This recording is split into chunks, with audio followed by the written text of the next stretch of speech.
Pirmas punktas, nuo kurio mes šiandien pradedam, tai yra pykčio esmė, pykčio apraiškos ir vaistas, kaip galima tiesiai ir iš esmės gydyti pyktį. Žmogaus dūšioje, žmogaus sieloje, žmogaus viduje yra tam tikra blogio šaknis, kurią reikia išrauti, ištraukti visais įmanomais būdais. Iš vienos pusės šita jėga yra pačios gamtos kūrinys. Iš kitos pusės visa gamta visais įmanomais būdais žmoguje stengiasi šitą jėgą lygtai eliminuoti, lygtai ištraukti, lygtai sunaikinti. Ir visos gyvenimo nelaimės, kurios vyksta aplinkui, tai yra kaip vaistas, kaip kažkoks skalpelis, kuris stengiasi šitą jėgą paveikti. Kiekvienos gyvos sistemos viduje glūdi tam tikras pradas, kuris yra vadinamas piktų pradu. Ir šita negatyvi jėga yra visų negatyvumo rūšių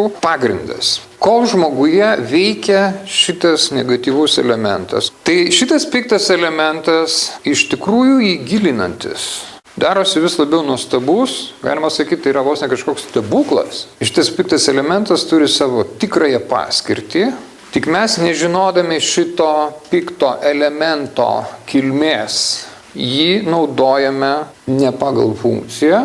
Ir šitas pradas pradeda šeimininkauti mūsų gyvenime panašiai, jeigu mes iš didelės meilės savo kokiam nors labai galingam šuniui kieme leistumėm daryti viską, ką jisai nori. Vietoj to, kad jisai saugotų namų kontūrus, saugotų, kontroliuotų erdvę, kad neįsibrautų kažkas svetima į mūsų namus, tas gyvastingas elementas taiga tampa namų šeimininku ir daro viską, kas jam šauna į galvą, puola ant mūsų vaikų, puola ant mūsų daiktų, puola ant šeimininko, naikina mūsų svečius ir iš viso viską verčia aukštyn kojom. Tai taip vaizdžiai galima pavaizduoti, ką daro piktas pradas mūsų viduje, mūsų organizme, jeigu mes nesuprantame, ką su reikia daryti, kaip su reikia elgtis, kaip jį reikia tramdyti, kaip jį reikia statyti į jo vietą. Piktas elementas yra kiekviename žmoguje, jis yra viso kosminio blogio esmė. Ir ta kosminio blogio esmė yra kiekviename žmoguje, įskaitant mažą vaiką. Ir šita jėga turi vieną esminę rolę. Panašiai kaip jeigu mes paimtumėm batoną parduotuvėje, tai jūs puikiai žinote, kad batonai yra įpakojami celofaninius maišelius. Nes kitaip tą viduj maišelio esantį turinį, tą skanę, sveiką, šviežią duoną gali paveikti išoriniai faktoriai, suteršti, sugadinti, apkrėsti ko nors, nedaug dieve. Tai gali pakenkti mūsų sveikatai ir gyvybei, jeigu mes valgysim nesveiką maistą ar sugadintą maistą. Tas celofaninis apvalkalas, kuris saugo viduje esantį turinį, analogiškai kaip apelsinė yra apvalkalas, kaip kiaušinėje yra lukštas. Kitaip sakant, tai yra išorinė forma, kuris saugo savyje turinį. Jūs puikiai žinote, kad forma yra nevalgoma. Kad celofaninį maišelį nusipirkę betoną mes išmetame iš šiukšlės, kad sumušę, sudaužę kiaušinį, prieš kepdami mes išmetame lukštus lauk. Jie netinkami valgymui. Išorinė forma nėra tinkama maistui. Bet šita išorinė forma yra būtina tam, kad jinai apsaugotų kažkokį tai nuostabų, naudingą, šventą, kokybišką, malonų, sveiką turinį. Šitas išorinis apvalkalas paprastai užima mažą procentinę svorio dalį atžvilgių turinio ir jis kokybinė prasme yra lyg tai atvirkščias tam, kas yra viduje. Vidu yra valgoma, išorinė valgoma. Vidaus yra daug, turinio daug, išorinės formos lukšto yra nedaug. Tvora namuose užima taip pat nedidelę dalį, jinai apima kontūrą kiemo. Pikta jėga, piktas pradas, tai yra gamtos jėga, kuri formuoja kontūrą. Jinai formuoja kaip sieną, kaip apvalkalą, kaip apsaugą gyvai sistemai. Jinai elgiasi kaip apsauga. Jos funkcija yra nuolat skanuoti ir stebėti, ar nėra išorėje jokių pavojų, kurie galėtų šitą gyvą būtybę užpulti ir sunaikinti. Ši jėga, kuri saugo būtybės kontūrus, kuris saugo jos gyvybę, yra tokia stipri, kad jinai yra kartu mirtinai pavojinga išoriniam priešui, kuris galėtų šitą gyvą sistemą užpulti. Jeigu šitas elementas, neduok Dieve, išeina iš kontrolės, jis tampa mirtinai pavojingu pačiam šeimininkui. Jeigu šeimininkas šitą jėgą nesirūpina, neįsisąmonina, jos neprižiūri, nesupranta jos paskirties, duoda jai laisvą valią elgtis taip, kaip jai galva šovė. Kitaip sakant, kartu tai yra labiausiai impulsyvi jėga žmoguje ir šitą jėgą reikia visą laiką laikyti tam tikroj būklėje, reikia laikyti ją lyg ant pavadžio, kontrolėje, priežiūroje, kad jinai neištrūktų ir kad jinai nesunaikintų šeimininko ir nesunaikintų, galima taip sakyti, pačios savęs. Ta pati negatyvi jėga yra ir mirtinai pavojinga, ir nešanti didžiausią malonumą. Jeigu ji yra nekontroliuojama, jinai gali šeimininką žmogų sunaikinti iš vidaus. Jeigu žmogus šitą jėgą laiko kontrolėje, laiko savo rankose, neleidžia ją išsprūsti, aplinkui gali būti pragaras, o žmogaus viduje gali būti visiška ramybė, didžiulė energija ir jis gali būti visiškai niekaip nepaveikiamas.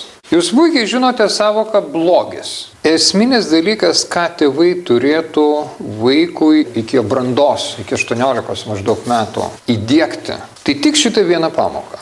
Turėtų vaiką išmokinti, atskirti gėrį ir blogį. Tėvai vaikų auklėjimo eigoj, jeigu nesugeba šito dalyko įdiegti į vaiką, tai reiškia, kad iš viso jam nieko nedavė. Jo neišmokė pačio svarbiausio gyvenime klausimo. Tėvai bendraudami su vaiku turi realiai tą blogį valdyti, o tai reiškia valdyti savyje pyktį.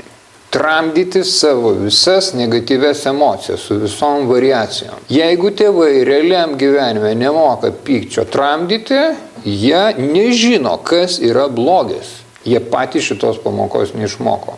Tai reiškia, vaikui nieko negali duoti. Vaikas išeina į gyvenimą aklas, jis nemoka atskirti svarbiausių dalykų, jis neturi kompaso savyje. Jis neturi sąžinės jausmo ir negali atskirti, kas iš tikrųjų yra gerai ir blogai gyvenime. Pyktį galima įvardinti, tai yra tiesmuka, atvira, pigi, primityvi, egoizmo, savanaudiškumo, žmogaus gyvuliško prado, parazituojanti forma.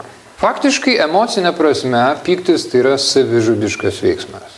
Pykčio aktas yra bandymas nelegaliai imti gyvybinę jėgą iš kito asmens. Kai žmogus pyksta, jis iš tikrųjų deklaruoja savo veiksmais, kad jis yra nuogas, atviras, tiesmukas egoistas. Taigi žmogus, kuris pyksta, jisai šaukia vieną dalyką. Aš esu egoistas. Žiūrėkit į mane, koks aš nuostabus, reikšmingas egoistas. Yra tam tikros retos išimtys, kada žmogus turi teisę ir privalo rodyti pyktį, kai žmogaus interesams, jo gyvybiniai jėgai, kai yra reali grėsmė. Tada jisai gali ir turi ir privalo šitą piktą elementą naudoti pagal paskirtį. Žmogus, kuris išmoko gaminti pozityvias emocijas ir kuris jas spinduliuoja, yra šventuose tekstuose įvardinamas kaip lempa, kurios niekas nekiša po lovą, o stato ją aukštai, kad visi matytų. Ir šita lempa rodo kelią visiems įeinantiems ir išeinantiems. Pozityvios emocijos tai nėra naivumas, tai yra super aukštas lygis žmonių emocijos ir santykiuose. Ir šita energija iškart gesina visą negatyvą. Iškart visiems aišku, kaip įjungo šviesą, visiems atsiveria akis ir visi žino, kas yra kas. Tai lygiai taip pat, jeigu atsiranda žmogus, kuris gamina savyje šitą pozityvę energiją, jinai duoda tokį milžinišką kontrastą atžvilgiu visų kitų negatyvių žmonių, nes tai yra pigų žmonės ir pigūs jausmai ir jie nieko nėra verti. Žmogus, kuris švaistosi negatyviomis nuotaikomis ir emocijomis į išorę, jis yra tiesiog emociškai nebrandi būtybė. Taigi, jeigu jūs teisingai elgiatės su pykčiu, tai yra tas pat, kad jūs turėtumėt namuose skalpelį, kuris yra ypač aštrus ir ypač pavojingas. Bet jūs jį laikot specialiame dėkle, kad prie jo neprieitų bet kas, kad jo nepaliestų vaikai, nes jis yra ypač aštrus. Bet kai reikia daryti kokią nors specialią operaciją, jūs būtent šitą instrumentą imat ir jį naudojat. Ir jis jum gelbsti sveikatą ir gyvybę. Tai reiškia, kad su piktų elementų reikia elgtis super dėmesingai. Tai yra didžiausio gyvenime dėmesio, atsargumo reikalaujanti gyvybinė energija. Jeigu jūs ją naudosite teisingų būdų, jūs turėsite laimę ir malonumą visą gyvenimą ir energiją ir neduok Dieve, jeigu jinai išsprūs jums iš rankų. Jinai neša ligas, nesantaiką, nelaimės, skausmą, nesusipratimus ir beprasmybę gyvenime. Ligos kyla nuo stresų.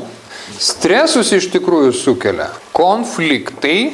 Ir tarp šitų trijų grandžių ligos, stresai ir konfliktai dar dalyvauja ir gamtos jėgos, tam tarpe parazitai, virusai, o konfliktus sukelia labai paslaptinga priežastis.